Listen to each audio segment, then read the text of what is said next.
உலகில் இறைவனால் படைக்கப்பட்ட ஒவ்வொரு ஜீவராசிக்கும் அன்பை பெறும் ஆற்றல் உள்ளது.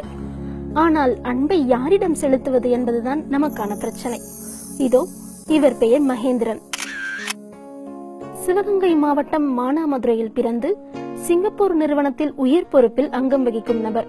பரபரப்பான பகட்டான அந்த வாழ்க்கைக்கு இடையிலும் சொந்த மண்ணில் கோழி, சேவல் போன்ற ஜீவராசிகளுக்கு குறிப்பிட்ட தொகையை செலவழித்து அவற்றை வளர்ப்பதுடன் அடிக்கடி இந்தியா வந்து அவற்றை பார்த்தும் செல்கிறார். மானாமதுரை அருகே பரந்த நிலப்பரப்பில் ரம்யமான சூழலில் கோழிகளை வளர்த்து வரும் மகேந்திரன் அவற்றை பராமரிக்க மட்டுமே மாதம் 50,000 ரூபாய்க்கு மேல் செலவிட்டு வருகிறார். வளர்க்கும் கோழியை இறைச்சிக்கோ விற்பனைக்கோ பயன்படுத்துவதில்லை.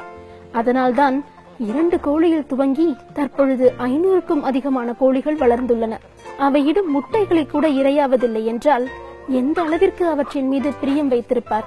இதனால எனக்கு ஒரு ரிலாக்ஸ் கிடைக்குது, மன அமைதி கிடைக்குது. என்னுடைய சந்தோஷங்கள், என்னோட லீவு நாட்களை என்னுடைய நண்பர்கள் கூட ஸ்பெண்ட் பண்றதுனால எனக்கு ஒரு அப்டேட் மாதிரி ஒரு புத்துணர்வு கிடைக்குது.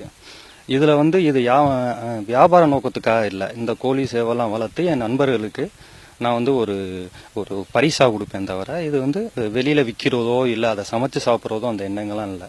இது எனக்கு ஒரு மகிழ்ச்சியா தெரியுது. கோழிகளை விட கோழிகள் மீதுதான் இவருக்கு பாசம்.